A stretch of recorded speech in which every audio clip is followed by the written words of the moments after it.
When he got on a plane in Portland, Oregon last night, he was just another passenger who gave his name as D.A. Cooper. But today, after hijacking a Northwest Airlines jet, ransoming the passengers in Seattle, then making a getaway by parachute somewhere between there and Reno, Nevada, the description on one wire service, master criminal. Bill Curtis reports. 36 passengers got off the jetliner in Seattle last night, left aboard 4 crew members and the hijacker, dressed in a business suit demanding $200,000 and carrying a plain briefcase which he told the crew held explosives. With the full ransom collected from Seattle banks and 4 parachutes aboard, On November 24th, 1971, the day before Thanksgiving, a quiet, well-dressed man walked into Portland International Airport carrying nothing more than a black briefcase and a secret that would become one of the greatest mysteries in American history. He purchased a one-way ticket under the name Dan Cooper for Northwest Orient Airlines Flight 305 bound for Seattle. No one at the airport had any reason to suspect that within hours this seemingly ordinary passenger would hijack an airliner, collect $200,000 in cash, and parachute into the darkness over the Pacific Northwest and disappear forever. More than 5 decades later, the mystery of D.B. Cooper continues to fascinate investigators, historians, amateur journalists, and true crime enthusiasts around the world. Despite one of the largest investigations ever conducted by the FBI, thousands of interviews, countless suspects, and decades of forensic analysis have tried to find the identity of the mysterious hijacker that has never been revealed to this day. And this is what we are going to discuss on today's episode of Destructive Stories. Guys, thank you so much for tuning in today's episode. Don't forget to hit like, hit subscribe. We are posting content every other week. With all that being said, let's get started with today's episode. The story begins shortly before 3 p.m. when Cooper boarded the Boeing 727. Dressed in a dark business suit, loafers, and a black clip-in tie with a mother-of-pearl tie clasp, he appeared calm, polite, and almost forgettable. He ordered himself a bourbon with a soda while waiting for takeoff, blending in with the other passengers. Soon after the aircraft became airborne, Cooper handed a folded note to a flight attendant named Florence Schaffner. Believing it was another attempt to retrieve her phone number or an attempt to flirt, she initially placed the note inside of her purse without reading it. Cooper leaned toward her and quietly said, "Miss, you better take a look at that note.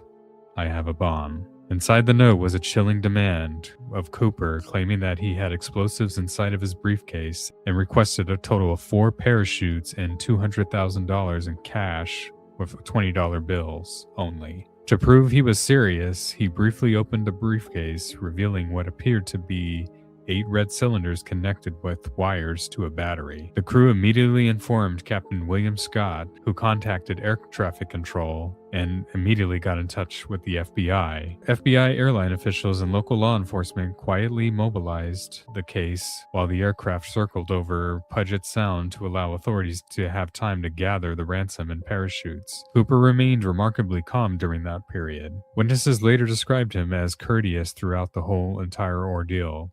He spoke softly, showed little emotion, and even reassured the crew that everything would be fine if his demands were met. He never appeared intoxicated or panicked. Once the aircraft landed in Seattle, Cooper released all 36 passengers after receiving the ransom money and 4 parachutes. He retained only 4 crew members to continue the flight, and his next instructions were then very unusual. He ordered the pilots to fly toward Mexico City at a relatively low altitude at 10,000 feet with the landing gear partially deployed and the wing flaps set at 15 degrees. He also insisted that the rear staircase remain operational during flight. This Boeing 727 featured a backward stairway, unlike most commercial aircrafts. It was a detail that would later become one of the defining features of this mystery. As Flight 305 departed Seattle into a cold, rainy November night, The military aircraft secretly followed them from a distance while authorities attempted to anticipate Cooper's next move. Then, around 8 p.m., somewhere over southwestern Washington, the crew noticed a warning light indicating that the rear stairs had been deployed. Shortly afterward, they experienced a sudden upward movement of the aircraft, consistent with significant weight leaving the plane. When the aircraft eventually landed safely in Reno, Nevada, Cooper was then gone. The ransom money had vanished with him. Only his black clip-on tie was left behind, and a few parachute components remained aboard. Then the largest manhunt in FBI history was underway. Investigators searched forests, rivers, mountains, and rugged terrain across the Pacific Northwest. Helicopters flew in search of patterns, while ground teams combined miles of wilderness. They would turn up nothing: no body, no parachute, no briefcase, no money, no trace. The FBI named this investigation NORJAK, short for Northwest Hijacking. Over the following decades, hundreds and eventually thousands of suspects were investigated. Among the famous was Richard Floyd McCoy Jr., who carried out a remarkably similar hijacking months later. Others pointed towards Kenneth Christensen, Dwayne Weber, Robert Rackstraw, and several other former military personnel with parachuting experience. Each suspect generated headlines. Each theory appeared convincing. However, each suspect eventually fell apart under closer scrutiny. Then, in 1980, 9 years after the hijack, an unexpected discovery reignited the worldwide internet inside the case. 8-year-old Brian Ingram was vacationing with his family along the Columbia River near Tena Bar when he uncovered 3 decaying bundles of $20 bills buried beneath the sand. The serial numbers matched Cooper's ransom money exactly. Nearly $5,800 had resurfaced. How did the money end up there? Did it wash downstream from Cooper's body? Was it intentionally buried? Could someone else have found the ransom before investigators? To this day, no definitive explanation exists. Modern forensic science has also reshaped the investigation by using DNA testing, fingerprint analysis, and microscopic examination of Cooper's tie left behind on the flight. Some experts believe Cooper might have worked in aerospace or a chemical industry company, which is how he had a lot of knowledge in the plane and creating a bomb. Others argue the evidence is inconclusive. Despite decades of technological advances, no DNA profile has definitively identified the hijacker. The mystery has inspired books, documentaries, podcasts, Hollywood films, television series, comic books, and endless internet discussions. Entire communities of amateur investigators continues comparing photographs, analyzing flight paths, studying weather reports, and examining newly released FBI documents in hopes of solving the mystery. In 2016, after 45 years of investigation, the FBI officially suspended the active investigation into the Cooper case to redirect resources towards current priorities. Yet the case remains officially unsolved. The Cooper mystery endures because it challenges assumptions about crime investigation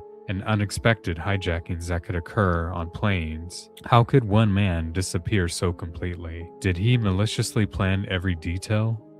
Did luck play a role in his escape? Or did the wilderness claim him before anyone else ever had the chance to discover the truth? Even new theories have come to the surface to answer one question while creating several more. For some, Cooper represents the perfect criminal, a man who outsmarted authorities without harming a single passenger. For others, he was simply a desperate criminal whose final act ended in tragedy somewhere in the mountains. The truth may never be known. As long as unanswered questions remain, the legend of D.B. Cooper will continue to captivate generations of investigations and mysteries for many, many years. And this is why this is on Destructive Stories. Thank you so much for tuning in.